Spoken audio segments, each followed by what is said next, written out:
Sa isang maliit na nayon, may isang dalagang nagngangalang Iris. Siya ay inosente at wala pang karanasan pagdating sa mga lalaki. Ang kanilang ikinabubuhay ay ang pagvulcanize ng gulong at nakakakuha sila ng mga parokyano sa pamamagitan ng pagkalat ng mga pako sa kalsada. Kasama sa pamilya ang mag-asawang sina Bene at Rosa, pati na rin ang kanilang isa pang anak na si Anna. Sa araw na iyon, si Robert, isang mayamang byudo, ang naging pangunahing malas na customer. At habang hinihintay niyang maayos ni Bene ang gulong ng kanyang sasakyan, nabighani si Robert kay Iris. Dahil sa inosenteng pagkatao ni Iris, natuklasan ni Robert na wala pang sinamang lalaki ang nakahawak sa kanya. Isang simpleng pamumuhay ang kinagisnan ng pamilya ni Iris. Maliban sa kanilang hanap buhay na pagkukumpuni ng gulong, sila'y nagtitinda rin ng kuhol sa palengke. Bago ito maibenta, nililinis muna ng kanyang ina at si Iris ang nag-aalok at nagbebenta sa mga mamimili. Ngunit kahit anong pagsusumikap ng kanilang pamilya, hindi pa rin sapat ang kanilang kinikita dahilan upang sila'y madalas mangutang. At para kay Iris, ang kanyang pepperoni ang pinakamahalagang bagay sa kanya dahil hindi pa ito natitikman ng kahit sinong lalaki. Habang naghahapunan ang pamilya ni Iris isang gabi, dumating si Robert at diretsyong inilahad ang kanyang hangarin na pakasalan si Iris. Subalit hindi nag-atubili ang kanyang tatay na tumanggi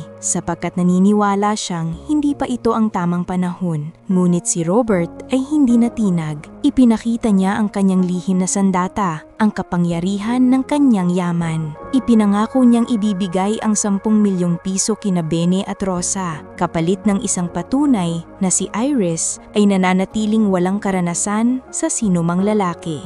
Pagkatapos ihayag ang kanyang offer, umalis si Robert upang magbigay ng sapat na panahon kina Bene at Rosa na makapagpasya. Ngunit nang siya'y makaalis, nagkaroon ng mainit na pagtatalo ang mag-asawa hinggil sa offer. Sa gitna nito, nagsalita si Iris at buong determinasyong ipinahayag ang kanyang pasya. Nais niyang pakasalan si Robert bilang daan upang makatakas sa kanilang kahirapan. Kinabukasan, nagtungo si Iris kasama ang kanyang mga magulang sa malawak na tahanan ni Robert upang tanggapin ang offer ng balo. Gayunpaman, bago pa man mapirmahan ang kontrata, nagpahayag si Iris ng kahilingan na doblehin ni Robert ang kanyang offer. Sa kabila nito, malugod na pumayag si Robert. Noon din ay kanilang nalaman na siya'y 15 taon nang nababalo matapos bawian ng buhay ang kanyang dating asawa. Si Iris ay matagal nang nililigawan ni Jimbo, ngunit kaibigan lamang ang turing niya rito.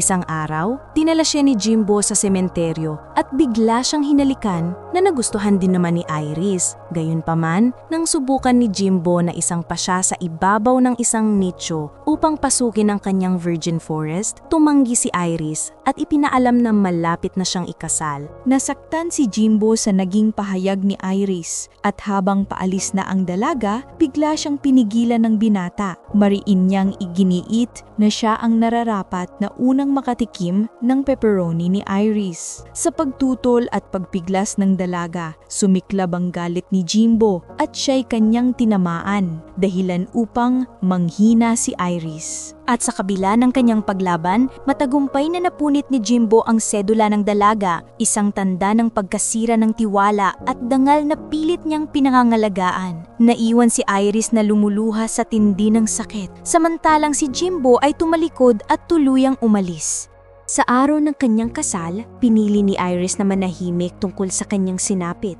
Bagamat bakas ang kasiyahan sa kanyang pamilya, siya naman ay nakakaramdam ng matinding kaba at pangamba. Sa kabila ng marangyang selebrasyon at masasayang mukha sa paligid, ramdam niya ang bigat sa kanyang dibdib. Alam niyang hindi na maibabalik ang bagay na matagal niyang pinakakaingatan, sapagkat ang kanyang pepperoni ay natikman na ng iba at may pangamba siyang baka bawiin ni Robert ang perang kanyang ibinigay. Matapos ang seremonya, dumiretso sina Robert at Iris sa honeymoon. Habang lumalalim ang gabi, binuhat ni Robert si Iris papunta sa kanilang silid na parang eksena sa pelikula. Ready na siya sa grand opening ng pepperoni party. Pero sa gitna ng aksyon, nadiskubre niyang may nauna nang kumagat sa pepperoni ni Iris. Parang binagsakan ng malamig na tubig si Robert. Lumayo siya at hindi alam kung paano tatanggapin ang katotohanang hindi siya ang unang customer ng pepperoni ni Iris.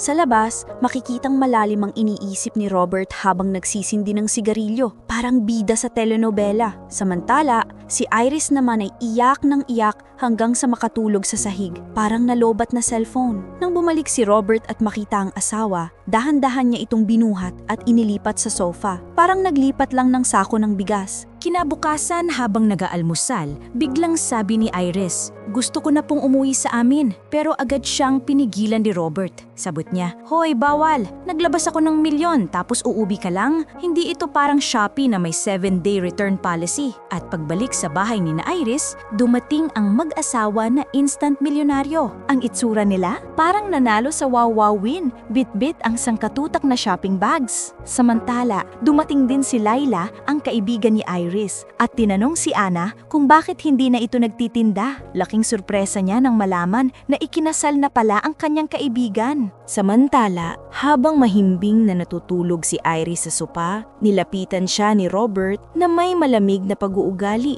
at walang ipinakitang pagmamahal. Pagkaraan, iniwan niya si Iris na wari walang naganap, dahilan upang mapaluha ang dalaga. Pagkalipas ng ilang araw, habang umiinom ng tubig si Iris sa kusina, napansin ni Iris na bukas ang pinto at tinangkang tumakas, ngunit nahuli siya ni Robert at ikinulong sa silid. Habang nasa palengke, tinanong ni Jimbo si Laila kung bakit tumigil si Iris sa pagtitinda. Ipinaliwanag ni Laila na ikinasal na si Iris sa isang mayamang lalaki. Dahil dito, palihim na sinundan ni Jimbo ang pamilya ni Iris upang malaman ang kanyang kinaburuunan. Habang pilit na pinainom naman ni Robert si Iris ng pampatulog, dumating ang pamilya nito at kumatok sa kanilang bahay. Pagbukas ni Robert, sinabi ni Rosa na nais lang nilang dalawin si Iris. Nang makita nilang mahimbing itong natutulog, nagpasya silang umuwi at bumalik na lang sa ibang araw. Kinagabihan, narinig ni Jimbo ang iyak ni Iris at natuklasan niyang ikinulong siya ni Robert.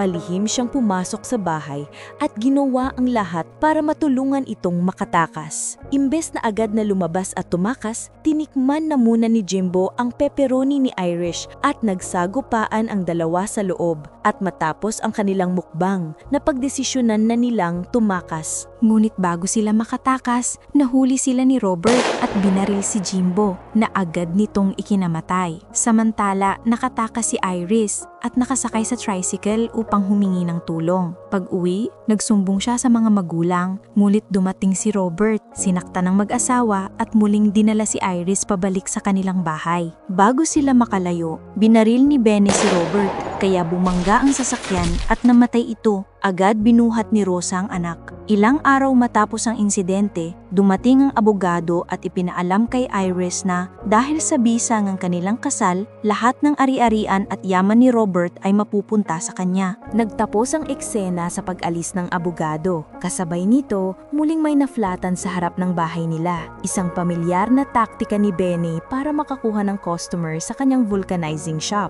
Maraming salamat sa panunood. Huwag kalimutang mag-like, mag-share at mag-subscribe para sa iba pang mga kwento. Hanggang sa muli!